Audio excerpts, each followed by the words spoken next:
আমাদের ফিলিস্তিনের ভাইদের উপরে যেন আর কোনো হামলা না হয়, তাই আমরা জাতিসংঘের মাধ্যমে আমরা অনুরোধ রাখবো যে অবিলম্বে ইসরায়েলকে জাতিসংঘ সদস্যপদ থেকে বাতিল করা হোক এবং ফিলিস্তিনি মুসলমানকে আবারও সুসংগঠিত করে সুন্দর একটি সমাজ ব্যবস্থা তাদেরকে তৈরি করে দেওয়া হোক।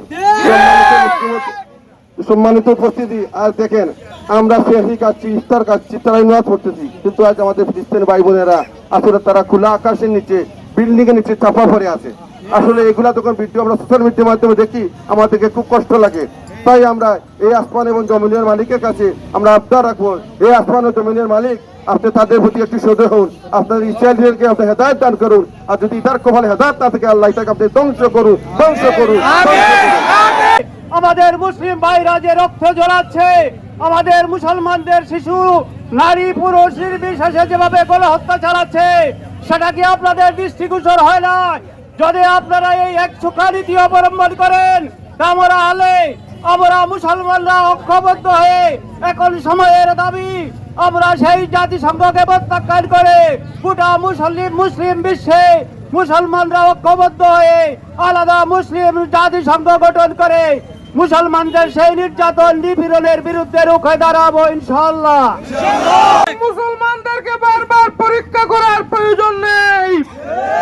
আমরা বিশ্ব মুসলমানদের প্রতি আমরা আজকে বিক্ষুব্ধ জনতার পক্ষ থেকে উদাত্ত আহ্বান জানাই, অনতি বিলম্বে গাজায় মুসলিম নিধন বন্ধ করতে হবে। বিশেষ করে বর্তমান বাংলাদেশ সরকারের মাননীয় প্রধান উপদেষ্টা, আপনাকে বিশ্ববাসী শান্তিতে নোবেল পুরস্কার দিয়েছে। আপনি সেই শান্তির নোবেলের উসিলা নিয়ে বিশ্ব নেতৃবৃন্দের কাছে ফিলিস্তিনের মুসলিম মুসলমানদের বিষয়টা উত্থাপন করুন। অতি বিলম্বে জাতিসংঘের জরুরি অধিবেশন আহ্বান করে বিশ্ব নেতাদের মাধ্যমে ফিলিস্তিনের এই বিষয়টিকে আলোচনার মাধ্যমে সমাধানের ব্যবস্থা করুন।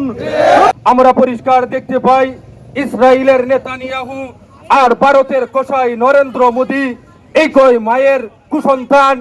আমরা তাদের দিকে তাকালে দেখতে পাই তাদের ওই কালো হাত শুধুমাত্র মুসলমানদের রক্তে রঞ্জিত।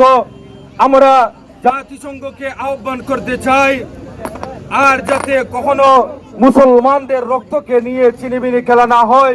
যদি মুসলমানদের রক্তকে নিয়ে ছিনিমিনি খেলা হয়, তাহলে ইসলামকে বিজয় করার জন্য আর মুসলমানদের রক্তের প্রতিশোধ নেওয়ার জন্য কয়েক হাজারের প্রয়োজন নেই।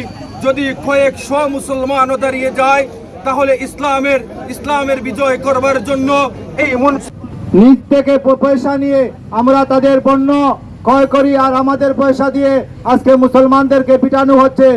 আমি আজকের এই বিক্ষুব্ধ জনতার পক্ষ থেকে সবার কাছে অনুরোধ জানাচ্ছি যে আজকে ইসরায়েলি সকল পণ্য আমরা বর্জন করব ইনশাআল্লাহ।